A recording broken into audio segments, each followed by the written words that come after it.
കൂഫക്കാർ ഹുസൈനെ ചതിച്ചു, ദ്രോഹം ഭയന്ന് കൂഫക്കാർ ഹുസൈനെ ചതിച്ചു.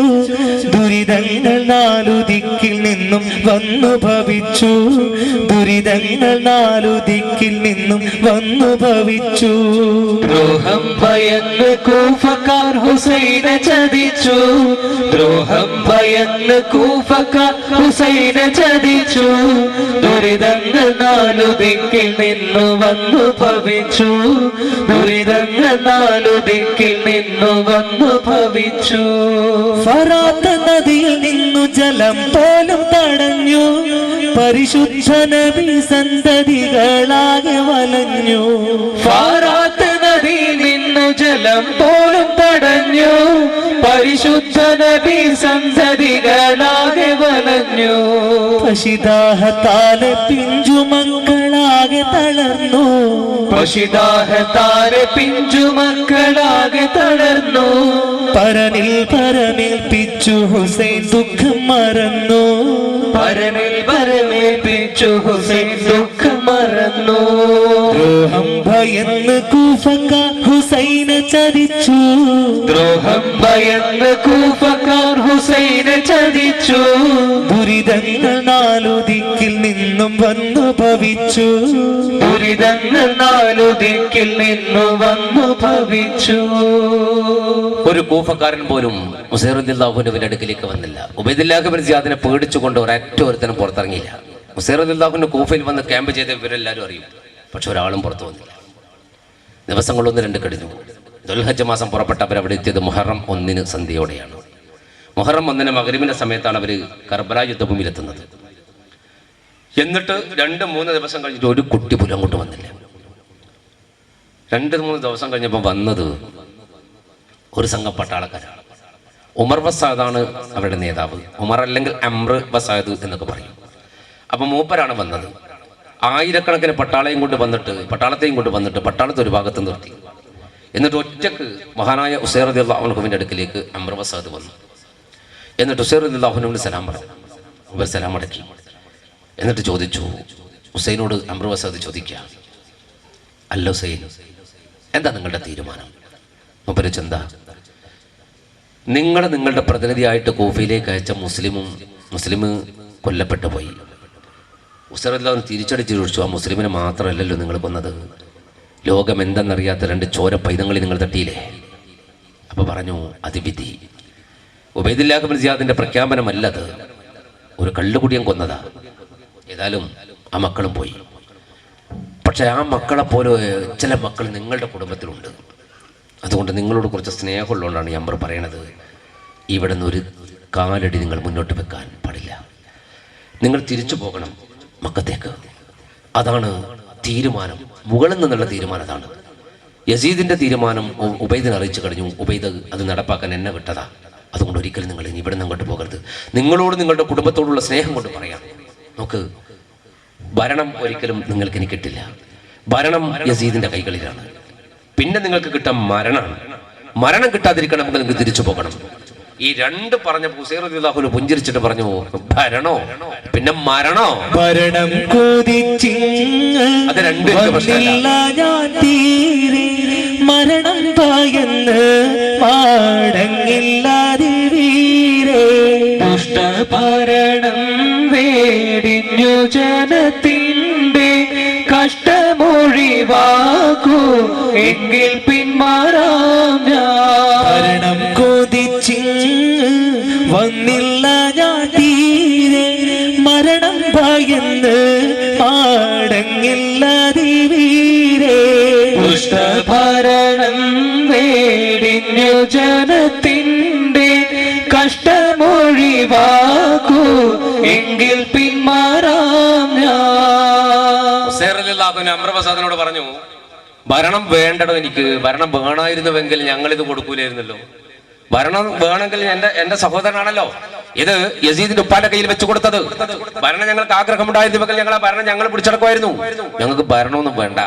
പിന്നെ നീ പറഞ്ഞ മരണം, അതെനിക്ക് തീരെ വിലയില്ലാത്തൊരു സംഭവമാണ്. നീ അത് മരണമാണെന്ന് പറയണമെങ്കിൽ ഞാനത് ജീവനാണ് എന്നാ പറയാ. അതിന് നീ പേരിട്ട് വിളിക്കുന്ന മരണം എന്നല്ലേ, പക്ഷെ ഞാനതിന് പേരിട്ട് വിളിക്കുന്നത് ജീവിതം എന്നാണ്. കാരണം ആ മരണത്തോടെയാണ് മോനെ ജീവിതം ആരംഭിക്കുന്നത്. അതുകൊണ്ട് ആ ഒരു വലിയ ജീവിതത്തെയാണ് ഞാൻ ആഗ്രഹിക്കുന്നത്. അല്ലാണ്ട് ഈ പാരത്രിക ലോകത്തേക്കുള്ള ജീവിതത്തിന് ഇപ്പുറത്ത് ഭൗതിക ലോകത്തിന്റെ നശ്വരമായ ഈ വൃത്തികെട്ട ഒരവസ്ഥയില്ലേ, അതിനേക്കാൾ ഞാൻ ആഗ്രഹിക്കുന്നതാണ്. അതുകൊണ്ട് മരണത്തെ പറഞ്ഞ് പേടിപ്പിക്കൊന്നും വേണ്ട. നീ ഒരു കാര്യം ചെയ്യും, നീ നിന്റെ നേതാക്കന്മാരോട് പോയിട്ട് പറ എന്ന് പറഞ്ഞ ഉബൈദുല്ലാഹ് സിയാദിനോട് പോയിട്ട് പറ, എന്നെ ഈ സ്ഥലത്ത് നിന്ന് പോകാൻ അനുവദിക്കണം, മക്കത്തേക്കല്ല ഡമസ്കസിലേക്ക്. നിങ്ങളുടെ രാജാവായ യസീദിനെ എനിക്കൊന്ന് കാണണം, അവനെ കണ്ടിട്ട് രണ്ട് വർത്താനം എനിക്ക് പറയണം, അല്ലെങ്കിൽ ദുഷ്ടഭരണം വെടിഞ്ഞിട്ട് ജനത്തിന്റെ കഷ്ടം ഒഴിവാക്കുമെന്ന് അവൻ എനിക്ക് വാക്ക് നൽകണം. എങ്കിൽ ആ വാക്കില്ലേ, അവന്റെ വാക്ക് ഞാൻ നാളെ പാരത്രിക ലോകത്ത് അല്ലാഹുവിന്റെ മുന്നിൽ വെച്ചു കൊടുക്കും. കാരണം ഞാൻ പോയിട്ടുണ്ട് കുഫയിലേക്ക്, അവിടുത്തെ ജനങ്ങളുടെ കഷ്ടപ്പാട് മാറ്റാൻ ഞാൻ പോയിട്ടുണ്ട്. അന്ന് ദുഷ്ടഭരണം വെടിഞ്ഞിട്ട് ജനത്തിന്റെ കഷ്ടം മാറ്റുമെന്ന് അവൻ എനിക്ക് വാക്ക് നൽകിയിട്ടുണ്ടെന്ന് ഞാൻ അല്ലാഹുവിന്റെ മുന്നിലും റസൂലുള്ളാഹിന്റെ മുന്നിലും വെച്ചു കൊടുക്കും. അതിന് പറ്റുമെന്ന് വെച്ചു. അംർ വസാദ് പറഞ്ഞു, ഈ യുദ്ധഭൂമിയിൽ നിന്ന് ഒരടി മുന്നോട്ട് പോകാൻ നിങ്ങൾക്ക് പറ്റില്ല. പിന്നെ ഒരു കാര്യം കൂടി നിങ്ങൾ കേൾക്കണം, യൂഫ്രട്ടീസ് നദി ഈ സെക്കൻഡ് മുതൽ നിങ്ങൾക്ക് അന്യമാണ്. അതിന്റെ അകത്തുനിന്ന് ഒരു ഇതിൽ പച്ചവെള്ളം എടുക്കാൻ പോലും നിങ്ങൾക്ക് സ്വാതന്ത്ര്യമില്ല. ഉസൈർ റളിയല്ലാഹു അൻഹു ചോദിച്ചു, പടച്ചോന്റെ അനുഗ്രഹമായി ഭൂമി മണ്ണിലൂടെ ഒഴുകുന്ന വെള്ളം എടുക്കാൻ സ്വാതന്ത്ര്യമില്ലെന്ന് പറയാൻ നീ ആരാണ്? അറേബ്യൻ ഭൂഖണ്ഡത്തിന്റെ ഭരണാധികാരം നിങ്ങളുടെ കയ്യിലുണ്ടെന്ന് വെച്ചിട്ട് അള്ളാഹുവിന്റെ നിയമത്തായി ഒഴുകുന്ന നദിയിലൂടെ പച്ചവെള്ളം എടുക്കാൻ പാടില്ല എന്ന് പറയാൻ നിനക്ക് എന്ത് അവകാശമാണുള്ളത്? നിന്റെ നേതാവിന് എന്ത് അവകാശമാണുള്ളത്? അവൻ പറഞ്ഞു, അറേബ്യൻ ഭൂഖണ്ഡത്തിന്റെ അവകാശം മാത്രമല്ല ഇപ്പൊ യസീദിന്റെ കൈകളിൽ ഉള്ളത്, നിങ്ങളുടെ ജീവിതവും അവന്റെ കയ്യിലാണ്. ഒരു തുള്ളി പച്ചവെള്ളം എടുക്കാൻ പോലും നിങ്ങൾ അനുവദിക്കാൻ പാടില്ല എന്നാണ് അവൻ ഉബൈദിന്റെ കൽപ്പന, യസീദിന്റെ കൽപ്പന ഉബൈദ് നടപ്പിലാക്കാൻ. ഞങ്ങൾ അയച്ചത് നിങ്ങളോട് യുദ്ധം ചെയ്യാനല്ല, മറിച്ച് ഈ പച്ചവെള്ളത്തിന് കാവൽ നിൽക്കാനാണ്. നിങ്ങൾ ചിന്തിച്ചു നോക്കിക്കോ, അവിടെ അള്ളാഹുവിന്റെ റഹ്മത്തായി ഒഴുകുന്ന വെള്ള പുഴ, ദുനിയാവിൽ പടച്ചോന്റെ റഹ്മത്തായി ഒഴുകുന്ന നദിയാണ് പുഴ. അത് കാവേരി എന്ന് പറഞ്ഞിട്ട് കർണാടകത്തിനും കേരളത്തിനും ഓഹരി വെച്ചെടുക്കാനുള്ളതല്ലത്, അതിന്റെ പേരിൽ തമ്മിൽ അടിപിടി കൂടാനുള്ളതല്ല. ഭൂമികൾക്ക് അല്ലാഹു റബ്ബുൽ ഇസ്സത്ത് നദികളും മലകളും സൃഷ്ടിച്ചത് ഭൂമിയുടെ സാർവത്രികമായ പരമ്പരാഗതമായ കിടപ്പിന് വേണ്ടിയാണ്. അത് സ്റ്റേറ്റുകൾക്ക് വിഭജിച്ചെടുക്കാനുള്ള സാധനമല്ലത്. ജലം, പടച്ചവൻ നൽകുന്ന ജലം, ശുദ്ധജലത്തിന് കുടിവെള്ളത്തിന് വേണ്ടിയാണ്. ഒരു യുദ്ധം ഉണ്ടാകുന്നുവെങ്കിൽ മൂന്നാം ലോക മഹായുദ്ധം അതിനുവേണ്ടി സംഭവിക്കും എന്നാണ് ചരിത്രം. ഇവിടെ നിങ്ങൾ നോക്ക്, ഈ നദി അള്ളാഹുവിന്റെ റഹ്മത്തായി ഒഴുകുന്ന പച്ചവെള്ളം, ഈ വെള്ളത്തിന് എന്ത് കാവല്? വെള്ളം എവിടെ നിന്നാ വരുന്നേ? അള്ളാഹുവിന്റെ പ്രവാചകൻ മിഅ്റാജിന്റെ രാത്രി തിരിച്ചു വന്നിട്ട് സഹാബത്തിനോട് പറഞ്ഞില്ലേ, 4 നദികൾ അർശിന്റെ ചോട്ടിൽ നിന്ന് ഉത്ഭവിക്കുന്നത് ഞാൻ കണ്ടു. മുഹമ്മദ് മുസ്തഫ സല്ലല്ലാഹു അലൈഹി വസല്ലം, 4 പുഴകൾ അർശിന്റെ ചോട്ടിൽ നിന്ന് വരിക. അർശിന്റെ ചോട്ടിലാണ് 4 നദികളുടെ ഉത്ഭവ കേന്ദ്രം. അതിന്റെ ഉറവകൾ പൊട്ടുന്നത് അള്ളാഹുവിന്റെ അർശിന്റെ ചോട്ടിൽ നിന്നാണ്. അത് 2 നദികൾ സ്വർഗത്തിലേക്കാണ്, 2 നദികൾ ദുനിയാവിലേക്കാണ്. അപ്പോ സഹാബത്ത് ചോദിച്ചു, ഈ ദുനിയാവിലേക്ക് ഒഴുകുന്ന 2 നദികൾ ഏതാണ്? മുഹമ്മദ് നബി സല്ലല്ലാഹു അലൈഹി വസല്ലം അവർക്ക് പറഞ്ഞു കൊടുത്തു, അർശിന്റെ ചോട്ടിൽ നിന്ന് ഉറവ പൊട്ടിയിട്ട് ഉത്ഭവിക്കുന്ന 2 നദികൾ ദുനിയാവിലേക്ക് വരുന്നത്, ഒന്ന് എന്റെ പ്രിയപ്പെട്ട ഉപ്പാപ്പ മഹാനായ ഇസ്മായിൽ നബി അലൈഹിസ്സലാത്തു വസ്സലാമിന്റെ പാദം കൊണ്ട് അനുഗ്രഹിക്കപ്പെട്ട, കാലടിച്ചെടുത്ത് ജിബിരിയിൽ ചിറകിട്ടടിച്ചപ്പോ നിർഗളിക്കപ്പെട്ട സംസം എന്ന വെള്ളം, ഈ സംസമിന്റെ ഉറവ അത് ഉണ്ടാകുന്നത് അർശിന്റെ ചോട്ടിൽ നിന്നാണെന്ന് മുഹമ്മദ് മുസ്തഫ സല്ലല്ലാഹു അലൈഹി വസല്ലം. അതുകൊണ്ടാണ് അത് വറ്റാത്തത്, അത് വറ്റില്ല. ആധുനിക ശാസ്ത്രം ആ വെള്ളമെടുത്ത് പരിശോധിക്കാൻ കൊണ്ടുപോയി അമേരിക്കയൊക്കെ. എന്നിട്ടോ നാശകാരികളായ ഒരു അണുപോലും അതിനില്ലെന്ന് ചരിത്രം സാക്ഷ്യപ്പെടുത്തി തിരിച്ചു കൊടുത്ത വെള്ളം, ലക്ഷക്കണക്കിന് കോടിക്കണക്കിന് ലിറ്റർ വെള്ളം ഒരു ദിവസം ഉപയോഗിക്കുന്നു, മക്കയിലെ പരിശുദ്ധ വെള്ളം. എന്നിട്ടും അതിന് കുറവ് വരുന്നില്ല. അല്ലാഹു അത് കോരാനും കുടിക്കാനും കൊണ്ടുവരാനും പടച്ചോൻ നമുക്ക് ഭാഗ്യം നൽകുമാറാകട്ടെ. അതാണ് സംസം. ഏതാണ് മറ്റേ നദി? അർശിന്റെ മറ്റൊരു ഭാഗത്ത് ഒഴുകുന്ന നദിയാണ് എന്റെ പ്രിയപ്പെട്ട പൂർവീകൻ കിടന്നുപോയ, ആ പൂർവീകന്റെ പെട്ടി തഴുകിക്കൊണ്ടുപോയ നൈൽ നദിയുടെ ഉത്ഭവവും അർശിന്റെ ചോട്ടിൽ നിന്നാണെന്ന് മുഹമ്മദ് മുസ്തഫ സല്ലല്ലാഹു അലൈഹി വസല്ലം. അത് തന്നെയാണ് ഈ 2 നദികൾ. നൈൽ നദിയുടെ ഉത്ഭവം കണ്ടുപിടിക്കാൻ വേണ്ടിയിട്ട് യൂറോപ്യൻ ചരിത്രകാരന്മാർ ഒരു സംഘത്തിൽ 100 പേരടങ്ങുന്ന 39 സംഘങ്ങൾ കാലങ്ങളായി നൈൽ നദിയുടെ ഉത്ഭവം കണ്ടുപിടിക്കാൻ യാത്ര തിരിച്ചു. ഇന്നവരെ കണ്ടുപിടിച്ചിട്ടില്ല അവർ. ഈ 39 സംഘങ്ങളിൽ ഒരു സംഘത്തിൽ 100 പേരടങ്ങുന്ന സംഘം കാലങ്ങൾ മാറി മാറി യാത്ര ചെയ്തു എന്നല്ലാതെ ഈ 39 100 പേരുള്ള ഓരോ സംഘവും നൈൽ നദിയുടെ വീതികളിലും കരകളിലും കാലങ്ങളായി ചത്തു വീണു മരിച്ചു വീണു എന്നല്ലാതെ നൈൽ നദിയുടെ ഉത്ഭവം കണ്ടുപിടിക്കാൻ അവർക്ക് പറ്റിയിട്ടില്ല. പറ്റിയത് ഒരേ ഒരാൾക്കാണ്, മഹാനായ മുഹമ്മദ് റസൂലുള്ളാഹി സ്വല്ലല്ലാഹു അലൈഹി വസല്ലം. ഒരു പുഴ ഉത്ഭവിക്കുന്നെങ്കിൽ അതിൻ്റെ ഉത്ഭവം എവിടെ നമുക്ക് കണ്ടുപിടിക്കാൻ പറ്റും? അത് എവിടുന്നാ വരുന്നത്, ഏത് മലേൻ്റെ മുകളിൽ നിന്ന് ഏത് കാട്ടിൽ നിന്നാണ് വരുന്നത് നമുക്ക് അതിൻ്റെ കൂടെ തന്നെ നടന്നു നോക്കിയാൽ ചിലപ്പം കണ്ടുപിടിക്കുക. പക്ഷെ നൈൽ നദിയുടെ ഉത്ഭവവും അതുപോലെ തന്നെ ഈ പരിശുദ്ധ സംസമിൻ്റെ ഉത്ഭവവും അർശിൻ്റെ ചൂട്ടിലാണെന്ന് പറഞ്ഞത് മറ്റാരുമല്ല, അള്ളാഹുവിൻ്റെ ഹബീബായ റസൂലുള്ളാഹി സ്വല്ലല്ലാഹു അലൈഹി വസല്ലം. ആ നൈൽ നദിയുടെ പോഷക നദിയും അതിൻ്റെ ഉറവയിൽ നിന്ന് കടമെടുത്തൊടുക്കുന്ന നദിയാണ് യൂഫ്രട്ടീസും ടൈഗ്രീസും ഇറാഖിലെ നദികൾ. ഇങ്ങനെ ഈ നദികൾക്ക് ചില ബന്ധങ്ങളുണ്ട്. ഹുസൈൻ റളിയല്ലാഹു പറയുന്നു, അള്ളാഹുവിൻ്റെ റഹ്മത്തായി നിയോഗിച്ച ഈ വെള്ളത്തെ എടുക്കണ്ട എന്ന് പറയാൻ എന്താ അവകാശം നിങ്ങൾക്കുള്ളത്? അവകാശാധികാരം അവിടെ നിൽക്കട്ടെ, പച്ചവെള്ളം നിങ്ങൾക്ക് തരൂല. എന്നിട്ട് ആയിരക്കണക്കിന് പട്ടാളങ്ങൾ യൂഫ്രട്ടീസിന്റെ കരകളിൽ വരി വരിയായി നിന്നു. അവിടെ നിന്ന് വെള്ളം എടുക്കാതിരിക്കാൻ ഒന്ന് ചിന്തിക്കൻ്റെ മുഅ്മിനെ, വിശ്വാസികളല്ലേ നമ്മൾ. ഈ റസൂലുള്ളാഹിന്റെ കുടുംബം വെള്ളം എടുക്കാണ്ടിരിക്കാൻ എന്തിനായി വെള്ളമൊക്കെ പടച്ചേ? എന്തിനാണ് എന്റെ കടഹത്തെ പടച്ചത്? ഈ റസൂലുള്ളാഹിനെ പടക്കാൻ വേണ്ടി മാത്രമാണ്. അള്ളാഹുവിന്റെ റസൂലിനെ പടക്കാൻ വേണ്ടി മാത്രമാണ് ലോകത്തെ തന്നെ പടച്ചത്. ആ റസൂലുള്ളാഹിന്റെ കുടുംബത്തിന് പച്ചവെള്ളം എടുക്കാണ്ടിരിക്കാനാണ് ഇപ്പൊ എന്താ ഉണ്ടാകുന്നത്? നദിക്കരയിൽ കാവൽ നിൽക്കുന്നത്. ഇതാണ് ചരിത്രം. മഹാനായ ഹുസൈൻ റളിയല്ലാഹു അൻഹുവിന്റെ കുടുംബം സത്യത്തിൽ പട്ടിണിയിലാണ്. കാരണം ഈ കൂഫക്കാർ സഹായിക്കുമെന്ന വിശ്വാസത്തിൽ മക്കത്തുനിന്ന് ഭക്ഷണമൊന്നും കൊണ്ടുവന്നിട്ടില്ല, കൊണ്ടുവന്ന വെള്ളമൊക്കെ തീർന്നിട്ടുണ്ട്. ഇപ്പൊ പട്ടിണിയിലാണ്, വെള്ളം കുടിക്കാൻ പോലും കഴിയാത്തൊരു ഗതികേടിലാണ്. കരളിൽ കാനിയിമ്പ പൂമോൻ ഹുസൈൻ എന്നോരെ കർബലാരത്ത കടത്തിൽ ഷഹീദായോരെ. കരളിൽ കാനിയിമ്പ പൂമോൻ ഹുസൈൻ എന്നോരെ കർബലാരത്ത കടത്തിൽ ഷഹീദായോരെ. സിയാദും പട്ടാളവും വന്നു ചെയ്ത കരയിക്കും സംഭവം പാടുന്നു കേൾക്കുവീരേ. സിയാദും പട്ടാളവും വന്നു ചെയ്ത കരയിക്കും സംഭവം പാടുന്നു കേൾക്കുവീരേ.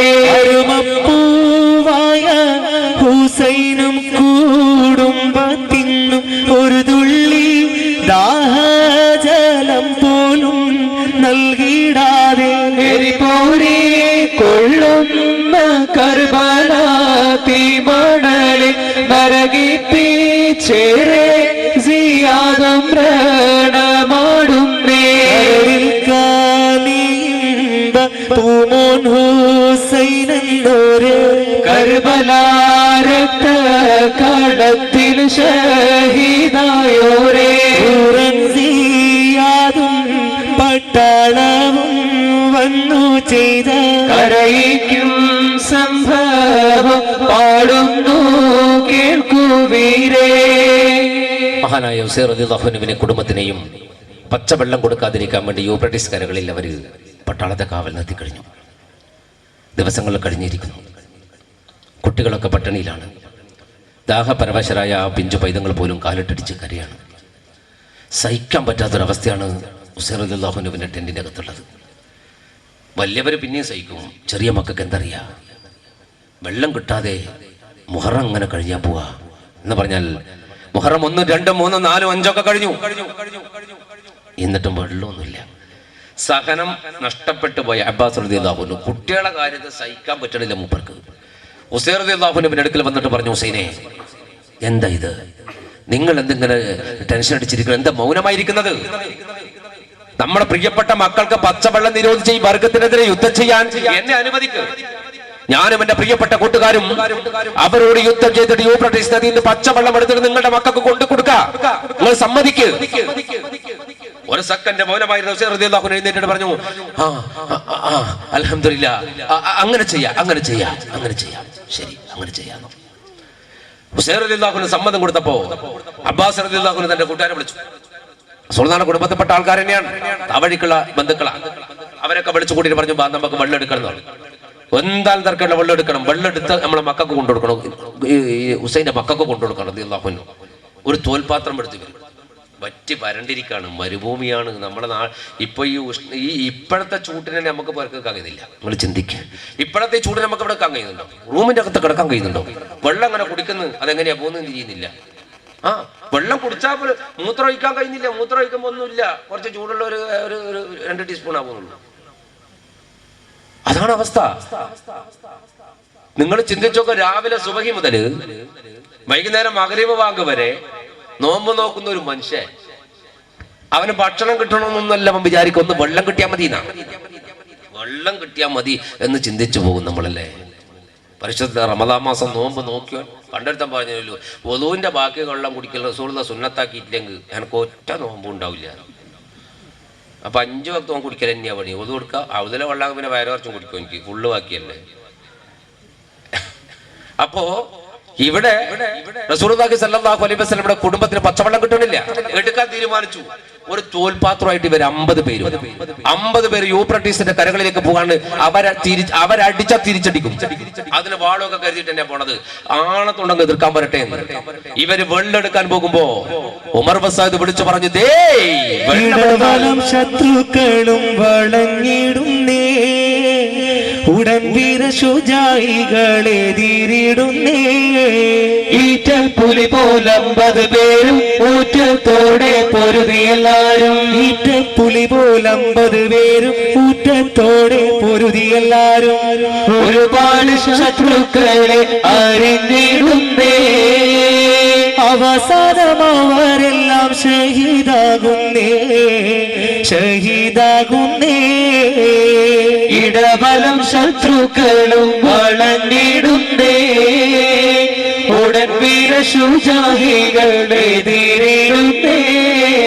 ക്രൂരത മുത്തിയ നേരം തന്നിൽ കൂടി വളഞ്ഞവർ എയ്തു ശരങ്ങൾ, ദേഹമിലേറ്റു പിടഞ്ഞവർ മണ്ണിൽ. ക്രൂരത മുത്തിയ നേരം തന്നിൽ കൂടി വളഞ്ഞവർ എയ്തു ശരങ്ങൾ, ദേഹമിലേറ്റു പിടഞ്ഞവർ മണ്ണിൽ. ഹുസൈനാരും അതു കണ്ട് അടുത്തിടുന്നേ, അതാശോകക്കടലൊന്ന് പിറന്നിടുന്നേ, പിറന്നിടുന്നേ. അബ്ബാസും റളിയല്ലാഹു അൻഹു കൂട്ടരും പിന്നെ വെള്ളത്തിലേക്ക് ഇറങ്ങാൻ പോകുമ്പോ ഉമർ ബസാദ് വിളിച്ചു പറഞ്ഞു, ഉബൈദിന്റെ കൽപ്പനയോട് ഒരു ലിറ്റ് വെള്ളം അവര് കുടിക്കാൻ പാടില്ല. വെള്ളം കുടിച്ചാൽ പിന്നെ അവരെ പിടിച്ചാൽ കിട്ടൂല എന്ന് പറഞ്ഞാൽ, വെള്ളം കൊടുക്കാതെ അവരെ തളർത്തുക എന്നതാണ് ആദ്യത്തെ നടപടി. ലോകരാഷ്ട്രങ്ങൾ ഒരു രാഷ്ട്രത്തിനെതിരെ ഉപരോധ സമരം നടത്താൻ തുടങ്ങിയാൽ പിടിച്ചു നിൽക്കാൻ പറ്റൂല. ആ നാട്ടിലേക്ക് കയറ്റുമതി ചെയ്യപ്പെടുന്ന എണ്ണ എല്ലാ സാധനവും അങ്ങോട്ട് മറ്റു രാഷ്ട്രങ്ങൾ ഉപരോധിച്ചാൽ പിന്നെ പട്ടിണിയാകും ആ രാജ്യം. അതുപോലെ ഒരു കുടുംബത്തിനെതിരെ ഉപരോധം, വെള്ളം കൊടുക്കാതെ ഉപരോധം. എന്നിട്ടെങ്കിലും തിരിച്ചു പോണൊക്കെ പോയിക്കോട്ടെ. പക്ഷേ ഇവര് വെള്ളമെടുക്കുമെന്ന് ഉറപ്പോടെയാ വരുന്നത്. ഉമർ ബസാദ് വിളിച്ചു പറഞ്ഞു, വെള്ളമെടുക്കാൻ വിടരുത്. വാളുകൊണ്ട് നേരിടാൻ നിങ്ങൾക്ക് പേടിയുണ്ടെങ്കിൽ മാറി നിന്നിട്ട് അസ്ത്രമെയ്താൽ മതി, അമ്പെയ്താൽ മതി. 4 ഭാഗത്ത് നിൽക്കുന്ന ശത്രുക്കൾ അമ്പെയ്താൻ തുടങ്ങി. വരുന്ന അമ്പുകൾ തടുക്കലൊന്നുമല്ല ഇവരുടെ ലക്ഷ്യം, വെള്ളത്തിലിറങ്ങിയിട്ട് വെള്ളമെടുക്കലാണ് ഇവരുടെ ലക്ഷ്യം. അതുകൊണ്ട് ശരീരത്തിലേക്ക് വരുന്ന അമ്പുകളൊന്നും ഇവർ അത്ര കാര്യമാക്കിയില്ല. അത് തറച്ച വൈക്കങ്ങ് പോയിക്കോളും. അമ്പ് തറക്കാൻ, അമ്പ് തറച്ചാൽ അമ്പ് അവിടെ തറച്ചു നിന്നോട്ടെ. പക്ഷെ നമ്മളെ ലക്ഷ്യം എന്താ? വെള്ളം എടുക്കുക, റസൂലുള്ളാഹിന്റെ കുടുംബത്തിലെ മക്കൾക്ക് കൊടുക്കുക. ഇതാണ് ഇവരെ ലക്ഷ്യം. ഈ 50 പേരുടെ ശരീരത്തിൽ അമ്പിറക്കാൻ തുടങ്ങി. അതവർ നോക്കിയില്ല. അബ്ബാസ് റളിയല്ലാഹുവിന്റെ മുന്നിൽ തോൽപാത്രം പിടിച്ച് ഒറ്റ പോക്ക അമ്പിങ്ങനെ വരുന്നുണ്ട്, അതിങ്ങനെ തറക്കുന്നുണ്ട്. അടുത്ത് വന്നാലേ വെട്ടാൻ പറ്റൂ. വാളെ ഇവരെ കയ്യിലുള്ളൂ. അടുത്ത് വരാണ്ട് ദൂരെയുള്ളവരെ വെട്ടാൻ പറ്റുമോ? ഇവരാണ് അടുത്ത് വരുന്നില്ല, ദൂരെ നമ്പയ്യാൻ. അവസാനം അബ്ബാസ് റളിയല്ലാഹു അൻഹുവിന്റെ വലത്തെ കണ്ണിൽ അമ്പ് തറച്ചു പോയി. കണ്ണിലങ്ങോട്ട് അമ്പ് തുളഞ്ഞങ്ങോട്ട് കേറിയപ്പോ അബ്ബാസ് റളിയല്ലാഹു അൻഹു പെട്ടെന്ന് കണ്ണിലങ്ങോട്ട് തറച്ചപ്പോ കണ്ണ് മൂടിയിട്ട് അങ്ങോട്ട് വീട് പോയി. കയ്യിലുള്ള പാത്രം അങ്ങോട്ട് തെറിച്ചു പോയി ആ സമയത്ത്. എന്നിട്ട് ഒരു കണ്ണിൽ തറച്ച അമ്പുമായിട്ട് അബ്ബാസ് റളിയല്ലാഹു അൻഹു എഴുന്നേറ്റിട്ട് ഇങ്ങനെ ഈ അമ്പ് പറിക്കുമെന്നല്ല, ഇങ്ങനെ കണ്ണിങ്ങനെ പൊത്തിപ്പിടിച്ചിട്ട് ഈ മൂപ്പര് ഇങ്ങനെ പാത്രം പരുതാണ്. അപ്പൊ ബാക്കിയുള്ള ചോദിച്ചു, നിങ്ങൾ എന്താ പരുതുന്നത്? പാത്രം എവിടെയോ? പാത്രം എവിടെ? വെള്ളം എടുക്കണ്ട, പാത്രം എവിടെ? ഒരാള് ആ പാത്രം എടുത്തിട്ട് പറഞ്ഞതാ, ഇതാ തോൽപാത്രടാ. അബ്ബാസ് റളിയല്ലാഹു അൻഹു അത് അടുത്ത കയ്യിലേക്ക് വാങ്ങി. വലത്തെ കണ്ണില്ല, വലത്തെ കണ്ണ് അമ്പ് തുളച്ച് കയറിയിട്ട് ഇങ്ങനെ നിൽക്കണം. അതിങ്ങനെ പൊത്തി പിടിക്കുന്നുണ്ട്. അപ്പോ മൂപ്പർക്ക് ഈ കണ്ണിങ്ങനെ പൊത്തിപ്പിടിച്ച് നടക്കാൻ പ്രയാസമുണ്ട്. അമ്പിങ്ങനെ തർക്കാണ്. അപ്പോ അബ്ബാസ് റളിയല്ലാഹുവിന്റെ മുന്നിലുള്ളത് മൂപ്പര് വീഴും എന്ന് കണ്ടപ്പോ മൂപ്പര് പാത്രം തൊട്ടടുത്ത ആളെ ഏൽപ്പിച്ചിട്ട് പറഞ്ഞു, നിങ്ങൾ എന്നെ നോക്കണ്ട, എനിക്ക് എന്ത് പറ്റിയെന്ന് നോക്കണ്ട. ഈ പാത്രം കൊണ്ടുപോയി ഓപ്പറേറ്റീവ് നദിയിൽ നിന്ന് കുറച്ച് പച്ചവെള്ളം എടുത്തിട്ട് റസൂലുള്ളാഹിന്റെ പ്രിയപ്പെട്ട പേരമക്കൾക്ക് കൊടുത്താൽ അതാണ് നിങ്ങൾക്ക് ഏറ്റവും ഹൈറായ ജീവിതം. ഈ ലോകം പരലോകങ്ങൾ രക്ഷപ്പെടും. അപ്പടി ചെയ്തോ, എന്നെ നിങ്ങൾ നോക്കണ്ട. പക്ഷേ 50 തറച്ചിട്ട് ഇവര് 50 പേരും വെള്ളത്തിലേക്ക് വീണ്ടും പോകുമ്പോ അവരെ വെട്ടിക്കൊല്ലാൻ തീരുമാനിച്ച് 4 ഭാഗം ശത്രുക്കൾ ഇരച്ചു വന്നു. ശരീരത്തിൽ മുഴുവൻ 50 തറച്ച ആ പ്രിയപ്പെട്ട സഹോദരങ്ങളെ ശത്രുക്കൾ വെട്ടിവീത്തി കളഞ്ഞു, ഒന്നൊന്നൊഴിയാതെ. 50 പേര് യൂഫ്രട്ടീസിന്റെ കരയിൽ വീണ് വീരമൃത്യു വരിച്ചു, ഷഹീദായി. ഒരൊറ്റയാൾക്കും ഒരു തുള്ളി വെള്ളം എടുക്കാൻ കഴിഞ്ഞില്ല യൂഫ്രട്ടീസ് നദിയിൽ നിന്ന്. ആയിരക്കണക്കിന് പട്ടാളക്കാർക്കടിയിൽ എങ്ങനെയാ ഇവർ 50 പേര് പിടിച്ചു നിൽക്കുക? അവസാനം അവർ 50 പേരും ഷഹീദായപ്പോ ബാക്കിയുള്ളവരുടെ കൂക്കലും വിളിയും ജയ്യൊക്കെ കേട്ടപ്പോ ഉസൈർ റളിയല്ലാഹു അൻഹു പുറത്തിറങ്ങി. നടന്നു വന്ന് തന്റെ പ്രിയപ്പെട്ട അനുയായികളുടെ വിശുദ്ധമായ ശരീരങ്ങൾ, വെട്ടിനുറുക്കപ്പെട്ട ശരീരങ്ങൾ ഉസൈർ റളിയല്ലാഹു അൻഹു ഓരോന്നായി പെറുകിക്കൊണ്ടു പോകുന്ന ആ കാഴ്ച നിങ്ങൾ കാണുന്നില്ലേ? പുഴക്കരയിൽ നിന്ന് തന്റെ പ്രിയപ്പെട്ട അനുയായികളുടെ അവയവങ്ങൾ ഓരോന്നായി പെറുക്കിയെടുത്തു പോകുന്ന ഒരു ഹതഭാഗ്യനായ മനുഷ്യനെ നിങ്ങൾ മനസ്സിൽ കാണുന്നില്ലേ? കൊണ്ടുപോയി കിടത്തി ഒരു ഭാഗത്ത് തുണിയിട്ട് മൂടി. അകത്തേക്ക് കയറുമ്പോ ഉസൈർ റളിയല്ലാഹു അൻഹുവിന്റെ അടുക്കിലേക്ക് ഓടി വരികയാണ് ഷഹർബാൻ, തന്റെ ഭാര്യ. ഓടി വന്ന് നെഞ്ചത്ത് കിടന്നിട്ട് പെട്ടഞ്ഞ് കരയാണ്. എന്താ നിനക്ക്, എന്ത് പറ്റി? ചൂണ്ടിക്കാണിച്ചു കൊടുത്തൊരു രംഗം, ഇവിടെ നോക്ക് നോക്ക്. നോക്കുമ്പോ കാണുന്നത് അലി റളിയല്ലാഹു അൻഹുവിന്റെ ചരിത്ര പ്രസിദ്ധമായ ദുൽദുൽ കുതിരയുടെ മേലെ അലി റളിയല്ലാഹു അൻഹുവിന്റെ കയ്യിൽ ഒരു കാലഘട്ടത്തിൽ ചരിത്രം രചിച്ച ദുൽഫുഖാർ എന്ന വാള്. നിങ്ങളുടെ സംഘടന അതാണ്. ആ ദുൽഫുഖാർ എന്ന വാള് പിടിച്ചിട്ട് ഒരു അലി ഇരിക്കുകയാണ്. ഏതാണ് അലി? ഒരലിയുണ്ട് ആ കുതിരപ്പുറത്ത്. ഉസൈർ റളിയല്ലാഹു അൻഹുവിന്റെ രണ്ടാമത്തെ മകൻ അലി അക്ബർ റളിയല്ലാഹു അൻഹു 18 വയസ്സ് പ്രായമുള്ള മോനാ. ആ 18 വയസ്സ് പ്രായമുള്ള മകൻ കുതിരപ്പുറത്ത് ദുൽഫുഖാർ എന്ന വാൾ എടുത്തിരിക്കുകയാണ്. എന്നിട്ട് ഷഹർബാനുവിനോട് ചോദിക്കണം, ഉമ്മ എനിക്ക് സമ്മതം എന്താ, ഞാൻ പോകാം യുദ്ധക്കളത്തിലേക്ക്. ഉമ്മ പറഞ്ഞു, മോനോട്, മോനെ റസൂലുള്ളാഹിന്റെ മുഖത്തിന് സാമ്യമുള്ള മുഖമാണ് നിന്റേത്. നിന്റെ മുഖം കണ്ടാൽ നബിയുടെ മുഖം പോലെയാണ് എനിക്ക് തോന്നല്. ആ മുഖം കുതിരകളുടെ കുളമ്പടി ചവിട്ടേറ്റുകൊണ്ട് വികൃതമാകുന്നത് കാണാൻ ഈ ഉമ്മാക്ക് പറ്റില്ല. അതുകൊണ്ട് എന്റെ മോൻ യുദ്ധത്തിന് പോണ്ട. ഉമ്മാനോട് നിർബന്ധിക്കണം മോൻ പോണെന്ന്. നീ പോണ്ടാന്ന് ഉമ്മയും. അപ്പോഴാണ് ഉസൈർ റളിയല്ലാഹു അൻഹു കയറി വരുന്നത്. ചോര പുരണ്ട ഹുസൈൻ എന്ന തന്റെ പ്രിയപ്പെട്ട ഭർത്താവിനെ നെഞ്ചിലേക്ക് കെട്ടിപ്പിടിച്ച് പൊട്ടിക്കരഞ്ഞുകൊണ്ട് ഷഹർബാൻ ചോദിച്ചു, പ്രിയപ്പെട്ടവരെ, നമ്മുടെ മോനാണത്, അവൻ യുദ്ധക്കളത്തിലേക്ക് പോകാൻ സമ്മതി ചോദിക്കുമ്പോ ഞാൻ എങ്ങനെയാണ് കൊടുക്കുക? ഞാൻ എങ്ങനെയാണ് അവനെ സമ്മതിക്കുക? ഷഹർബാൻ നെഞ്ചത്ത് കിടന്ന് കരയുമ്പോ പിടിച്ചു മാറ്റി ഷഹറുവിനെ. പിടിച്ചു മാറ്റിയിട്ട് രൂക്ഷമായി ഷഹർബാനുവിന്റെ മുഖത്തേക്ക് നോക്കിയിട്ട് പറഞ്ഞു, ഷഹറു, നിനക്ക് പറ്റുമോ? അലി അക്ബർ ഈ കർബല യുദ്ധഭൂമിയിൽ ഷഹീദാകാൻ അള്ളാഹു തീരുമാനിച്ചാൽ അലി അക്ബറിനെ ഷഹീദ് മാറ്റിവെക്കാൻ എന്റെ ഷഹറുവിന് പറ്റുമോ? അവന്റെ ഷഹീദ്, അവന്റെ മരണം, അവന് അള്ളാഹു നിശ്ചയിക്കപ്പെട്ട അനുഗ്രഹിക്കപ്പെട്ടവന്റെ അവസാനം ഒടുക്കം തട്ടി മാറ്റാൻ നിനക്ക് പറ്റുമോ? ഷഹർബാന് പറ്റൂല. എന്റെ മോൾക്ക് അതിന് പറ്റില്ല. അതുകൊണ്ട് നീ ഒരു കാര്യം ചെയ്യ്, ഒപ്പയായ ഹുസൈനേക്കാൾ ഏറ്റവും നല്ലത് കാൽച്ചുവട്ടിൽ സ്വർഗമുണ്ടെന്ന് പ്രഖ്യാപിച്ച നീയാണത് നല്ലത്, നിനക്കാണ് നല്ലത്, നീയാണത് വിടേണ്ടത് എന്ന് പറഞ്ഞിട്ട് ഷഹർബാനുവിനെ മാറ്റിയപ്പോ ഷഹർബാനുവിന് ഓർമ്മ വന്നു, തന്റെ മകൻ ഒടുക്കത്തെ പോക്കിന് സമയമായിരിക്കുന്നുവെന്ന്. ഷഹർബാൻ തിരിച്ചു നടന്നു കുതിരയുടെ അടുക്കലേക്ക്. അപ്പോഴും കുതിരപ്പുറത്തിരിക്കുന്നു 18 വയസ്സ് പ്രായമുള്ള അലി അക്ബർ. അലി അക്ബറിനോട് ഷഹർബാൻ താഴ്ന്നു പറഞ്ഞു, മോനൊന്ന് ഇറങ്ങണം. ഉമ്മാന്റെ മുഖത്തേക്ക് മോൻ നോക്കി, എന്തേ ഉമ്മ, യുദ്ധക്കളത്തിലേക്ക് ഞാൻ പോണ്ടേ? ഉമ്മ പറഞ്ഞ ഞാൻ പോകും, ഉമ്മാന്റെ അനുമതി എനിക്ക് വേണം. മോൻ ഇറങ്ങുക, ആ കുതിരപ്പുറത്ത് ഇറങ്ങ്, നിന്നെ എനിക്കൊന്ന് നേരെ കാണണം. കുതിരപ്പുറത്ത് അലി അക്ബറിനെ പിടിച്ച് താഴേക്ക് ഇറക്കി. പിടിച്ചിറക്കിയപ്പോ ഷഹർബാനുവിന്റെ സകല നിയന്ത്രണവും വിട്ടുപോയി. ആ മകനെ ചേർത്ത് പിടിച്ചവന്റെ നെറ്റിയിൽ തെരുതര ചുംബനം കൊടുത്തിട്ട് ആ ഉമ്മ മെല്ലെ ദൂരെ മാറ്റി നിർത്തിയിട്ട് തലയിൽ കൈവച്ചിട്ട് പറഞ്ഞു, പോ എന്റെ മോൻ, പോയി വാ.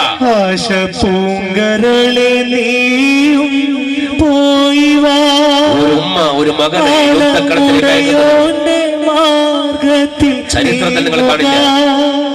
അല്ലറിയാത്ത ലോകത്ത് കണ്ടിടാ അഹദോന്റെ സുവർഗത്തിൽ കൂടിടാ. ആശപൂങ്കരളെ നീയും പോയി വാ, അലമുടയോന്റെ മാർഗത്തിൽ നീ നീങ്ങുക അല്ലലറിയാത്ത ലോകത്ത് ചെന്നിടാ അഹദോന്റെ സുവർഗത്തിൽ കൂടിടാ അല്ലും പകലും ദീനിനായി നിന്നു അല്ലാന്റെ മാർഗത്തിൽ ചേർന്നിടുക ആറ്റക്കരളെ അലിവിന്തുറവേ അനുമതിയായി നീ പോയിടുക ആശപൂങ്കരളെ നീയും പോയി വാ ആലമുടയോന്റെ മാർഗത്തിൽ നീങ്ങുക അല്ലലറിയാത്ത ലോകത്ത് ചെന്നിടാ അഹദോന്റെ സുവർഗത്തിൽ കൂടിടാ. ഒരു ഉമ്മ ഒരു മകനെ യുദ്ധകളത്തിലേക്ക് അയക്കുകയാണ്. തന്റെ മകന്റെ തലയിൽ കൈവച്ച് അനുഗ്രഹിച്ചിട്ട് പറഞ്ഞു, എന്റെ മോൻ പോയി വാ. അല്ലാഹുവിന്റെ പ്രിയപ്പെട്ട പ്രവാചകൻ മുഹമ്മദ് റസൂലുള്ളാഹിന്റെ മുഖത്തിന് സാമ്യമുള്ള നിന്റെ മുഖം മണ്ണിൽ തകർന്നടിയുന്നത് കാണാൻ ഉമ്മക്ക് കരുത്തില്ല. പക്ഷേ എന്റെ മോന് അള്ളാഹു നിശ്ചയിച്ചതാണെങ്കിൽ തടുക്കാൻ ഈ ഉമ്മാക്ക് പറ്റില്ല. അതുകൊണ്ട് എന്റെ മോൻ പോയി വാ. ഒരു ചരിത്രത്തിലും ഉമ്മാനെ നമ്മൾ പഠിക്കൂല. ഒരു കുരുക്ഷേത്ര യുദ്ധഭൂമിയിലും ഒരമ്മയും ഒരു മകൻ ഇങ്ങനെ അയച്ചിട്ടില്ല. പുരാണങ്ങളും ഇതിഹാസങ്ങളും പഠിച്ചെടുക്കണം എന്റെ പ്രിയപ്പെട്ട സഹോദരങ്ങൾ. ഇസ്ലാമിക കഥകളും പുരാണങ്ങളും ഇതിഹാസങ്ങളും ചരിത്രാഖ്യായങ്ങളും പഠിച്ചെടുക്കണം. ഒരു പുരാണങ്ങളിലും ഒരു ഇതിഹാസങ്ങളിലും ഒരു കുരുക്ഷേത്ര ഭൂമിയിലും ഒരമ്മയും ഒരു മകൻ ഇങ്ങനെ അയച്ചിട്ടില്ല. ഒരു ഇസ്ലാമിക യുദ്ധത്തിലും ഒരു ഉമ്മയും ഒരു മകൻ ഇങ്ങനെ അയച്ചിട്ടില്ല. സ്വന്തം മകനെ തലയിൽ കൈവച്ച് അനുഗ്രഹിച്ച് യുദ്ധകളത്തിലേക്ക് പറഞ്ഞു വിട്ടു ഷഹർബാൻ. ഇസ്ലാമിക യുദ്ധകഥകളിലെ ഏറ്റവും നല്ല സ്ഥൈര്യമുള്ള ഉമ്മ മകനെ കുതിരപ്പുറത്ത് കയറ്റി വിട്ടു. അലി അക്ബർ യുദ്ധകളത്തിലേക്ക് വന്നു കഴിഞ്ഞിരിക്കും. 18 വയസ്സ് പ്രായമുള്ള അലി അക്ബർ ഇരിക്കുന്നത് അലിയാറ കുതിരയാണ്. കയ്യിലോ അലിയുടെ ദുൽദുലാണ്, അലിയുടെ ദുൽഫുക്കാറാണ്. ആ രണ്ട് ആയുധങ്ങൾ വെച്ചിട്ട് വന്നു. എന്നിട്ട് ശത്രുവിനെ നോക്കിക്കൊണ്ട് പറഞ്ഞു, നോക്ക്, ഈ കുതിരയെ നിങ്ങൾക്ക് പരിചയമുണ്ട്. ഇത് ബദറും മുഹദും ഹന്തക്കും ഹൈബറും താട്ടിയ കുതിരയാണ്. ഈ വാളും നിങ്ങൾക്ക് പരിചയമുണ്ട്. ഒരുപാട് വീരേതിഹാസങ്ങൾ രചിച്ച വാളാണിത്. പക്ഷേ എന്നെ നിങ്ങൾക്ക് പലർക്കും പരിചയം ഉണ്ടാവില്ല. എന്റെ പേര് അലിയാണ്. ഇത് രണ്ടും ഉപയോഗിച്ചത് മുമ്പ് മറ്റൊരലിയാണ്. ഞാൻ അലി അക്ബറാണ്. പേരക്ബറാണെങ്കിലും ഞാൻ അലിയുടെ അത്ര ധീരനല്ല. പക്ഷേ ആ പഴയ അലിയെ പുനർജനിക്കപ്പെടുന്നത് നിങ്ങൾക്ക് കാണണമെങ്കിൽ എന്നോട് യുദ്ധം ചെയ്യാൻ എന്നോട് യുദ്ധം ചെയ്താൽ നിങ്ങൾ അറിയും, വിവരമറിയും. പഴയ അലി എന്താണെന്ന് നിങ്ങൾക്ക് ഇപ്പൊ മനസ്സിലാകും. യുദ്ധക്കളത്തിലേക്ക് വെല്ലുവിളിയോടെ നടന്നെടുക്കുന്ന മഹാനായ അലി അക്ബറിനെ വരവേൽക്കാൻ അംർ ബസാദിന്റെയും ഉബൈദുൽ അഹ്മദ് സിയാദിന്റെയും പട്ടാളക്കാർ അണിനിരന്നു കഴിഞ്ഞിരിക്കുന്നു.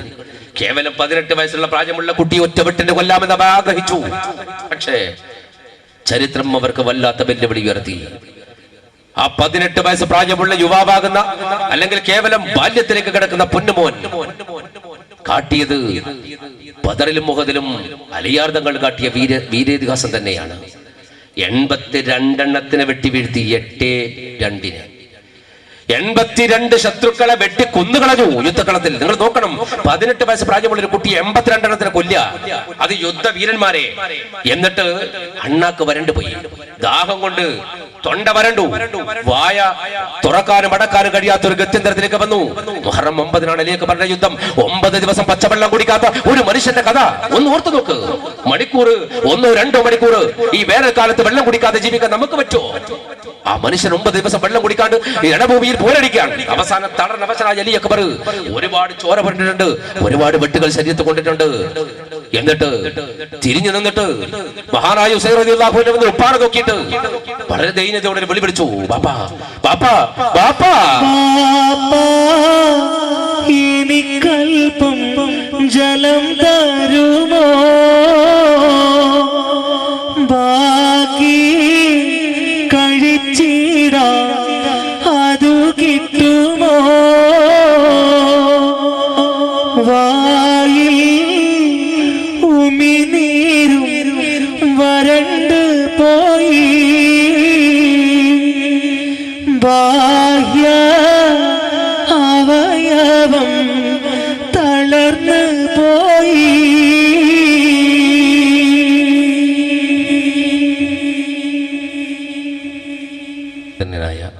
മുഖ്താർത്ഥങ്ങൾ വരുന്നുണ്ട്.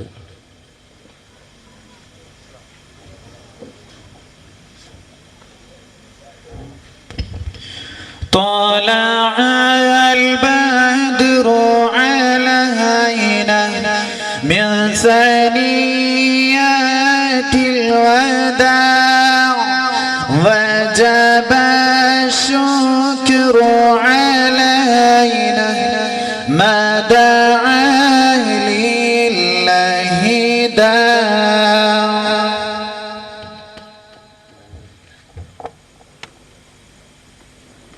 സഹോദരന്മാരെ, ആദരണീയനായ തങ്ങൾ നമ്മളെ വേദിയിലെത്തിയിട്ടുണ്ട്. ഇനി തങ്ങൾക്ക് വേണ്ടി വഴിമാറി കൊടുക്കുമ്പോൾ ഇൻഷാ അല്ലാഹ് തങ്ങളുടെ പിതൃപരമ്പരയിലെ അനുഗ്രഹീതരായ മറ്റൊരു തങ്ങളുടെ യുദ്ധപാഠവമാണ് നമ്മൾ പറഞ്ഞു നിർത്തുന്നത്. അലി അക്ബർ എന്ന് പറയുന്ന റളിയല്ലാഹു അൻഹു എന്ന് പറയുന്ന ഉസൈർ റളിയല്ലാഹു അൻഹുവിൻ്റെ പ്രിയപ്പെട്ട മകൻ്റെ യുദ്ധക്കളത്തിലേക്കുള്ള പോക്കും 82 എണ്ണത്തിന് വെട്ടിവീഴ്ത്തിയ ആ മഹാചരിത്രവും ദാഹപരവശനായി തൻ്റെ പ്രിയപ്പെട്ട പിതാവ് ഉസൈർ റളിയല്ലാഹു അൻഹുവിനെ ആ മകൻ വിളിക്കുമ്പോൾ ഉസൈർ റളിയല്ലാഹു അൻഹു തിരിച്ചു വിളിക്കുകയാണ്, മോനെ. യുദ്ധക്കളത്തിൽ തിരിച്ച് തൻ്റെ മുന്നിലേക്ക് കൊണ്ടുവന്ന് നിർത്തി. എന്നിട്ട് തൻ്റെ മകൻ്റെ മുഖത്തേക്ക് നോക്കി. ശരീരത്തിൻ്റെ 4 ഭാഗങ്ങളിലും രക്തം പൊടിഞ്ഞിരിക്കുന്നു. ചില ഭാഗങ്ങളിൽ മാംസങ്ങൾ തൂങ്ങിക്കിടക്കുന്നു വെട്ടുകൊണ്ട്. അതൊക്കെ തൻ്റെ ഉപ്പങ്ങനെ തടയി നോക്കി. എന്നിട്ട് മകൻ്റെ മുഖത്ത് നോക്കിക്കൊണ്ട് പറഞ്ഞു, മോനെ, ഞാൻ നിനക്ക് എവിടെ നടാ വെള്ളം തരിക? എൻ്റെ മോനെ, ഞാൻ നിനക്ക് എങ്ങനെയാ വെള്ളം തരിക? വെള്ളത്തിന് വേണ്ടി പോയി അപ്പാസ് മടക്കം ഷഹീദായി കിടക്കണം, നീ കണ്ടില്ലേ? അതുകൊണ്ട് മോനെ, നിനക്ക് തരാൻ എൻ്റെ കയ്യിൽ വെള്ളമില്ല. നോക്ക്. ഉസൈർ റളിയല്ലാഹു അൻഹു തൻ്റെ മകനോട് ഇത് പറഞ്ഞുകൊണ്ടിരിക്കുമ്പോൾ, എൻ്റെ കൂട്ടരെ, യൂഫ്രട്ടീസ് നദിയിലിറങ്ങിയിട്ട് ഒരുത്തൻ കൈകൊണ്ടും കാലുകൊണ്ടും വെള്ളം കോരി മേലോട്ടെറിഞ്ഞിട്ട് ഉസൈർ റളിയല്ലാഹു അൻഹുവിനോട് വിളിച്ചു പറഞ്ഞു, ഹുസൈനെ, ഇതാണ് പടച്ചോന്റെ കഥ, ഇതാണ് പടച്ചോന്റെ വിധി. നിനക്ക് കിട്ടാത്തത് വെള്ളമാണ്.